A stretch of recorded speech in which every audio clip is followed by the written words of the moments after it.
we all know that when the draft starts, it will be Cam Ward, the Miami quarterback. And, because it's been such a given for so long, he hasn't gotten the attention. You're right? That he deserves. Yeah. Because we just gloss over him because there's no uncertainty there. There's nothing to talk about. And I would suspect at some level he's probably a little pissed off about that. I hear you. He's probably like, man, I mean, I'm the number one pick in the draft, and it seems like we talk about the other quarterbacks a whole lot more. But, like, he's also a guy that I think is used to being in this position, and I don't think he gets flustered by much just talking to people. And even what we saw in person at the Combine, it's like I haven't seen anything that makes his blood pressure rise yet. He on the football field, in an interview, anything. So I'm sure there's a part of him that feels a little cheated out of this. But at the end of the day, he can rest easy going, well, I won. I'm the number one pick. I'm the man. And we'll talk about him plenty to start the draft tonight, and we'll talk about him tomorrow. But, yeah, because he's so good and because the rest of the class is questionable, we've kind of just sidetracked that and just taken it as an inevitability and just moved on with other guys. Gary has raised a question. Yeah. Can we remember a time when the number one overall pick was as ignored, especially as the draft gets bigger and bigger every year? Is there a time that it was ignored like it is this year? And I'm looking through the history, and the draft's been around a long time because it's taken me a hell of a time to scroll down. Yeah, I feel like a little bit like it was different, but it did feel like Myles Garrett. I remember in 2017, kind of like it feeling like, oh, that's an inevitability. They're gonna take him.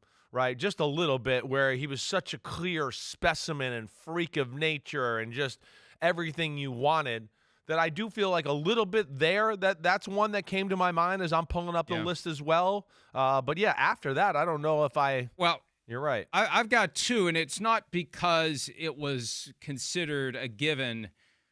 It was because it wasn't a sexy position. Trayvon Walker in 22. Yeah, right. It was him or Aiden Hutchinson. That was the big question. And then in 2013, it was Eric Fisher or Luke Jokel, two offensive linemen. Right. There was nothing sexy about that. Right. And the Chiefs took Eric Fisher, and but for a high profile, I'm looking back here at a high profile guy who's the first overall pick.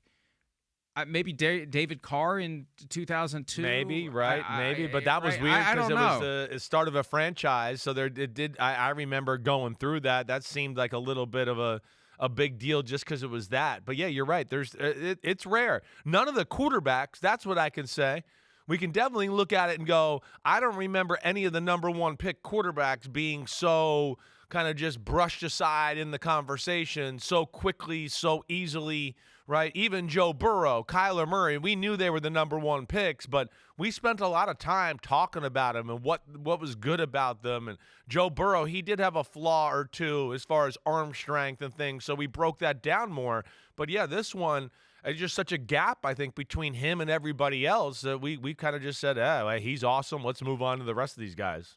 Well, like with Burrow, there was the wrinkle of the Dolphins trying to get the Bengals. That was that too, right? And they wouldn't. Right. And Kyler Murray was unconventional from a height standpoint, and there was a fascination with this vague idea that maybe he would go play for the A's, who had drafted him in the top 10 in the MLB. So it's just right. Ward is so much better than the other quarterbacks, and it's been a given for so long with no drama, no uncertainty, no rumors that anyone else wanted him. He's just kind of been overlooked and forgotten, and it's a shame. But, it's a product of the way the draft gets covered because people are going to glom onto the stories that have some intrigue to them. And with Cam Ward, it's like the old Chevy Chase bit from Weekend Update. Generalissimo Francisco Franco is still dead. There's really no news on Cam Ward to Tennessee. No. We could have led the show every day. Cam Ward is still expected to be the first overall pick of the Tennessee Titans. And there was never a thing that changed it. Like maybe once or twice they acted like the door was open a little bit, but it never went anywhere. Right. It never went anywhere. If anybody ever called, there was never the kind of offer that made it remotely close to being something that would happen. So I think like people could wrap their head around it pretty easily, right? Anybody that watched college football, even like you said, and we talked yesterday, you saw a few highlights of things where you were just like, whoa, that looks pretty damn good to me. So I don't think it's shocking that way, where everybody can kind of just digest it and go, damn, yeah, I saw him carry Miami the whole year. They couldn't play defense. It was his right arm throwing lasers and him scrambling and making plays, and Damian Martinez, the running back, making plays a little bit, and that's what they did.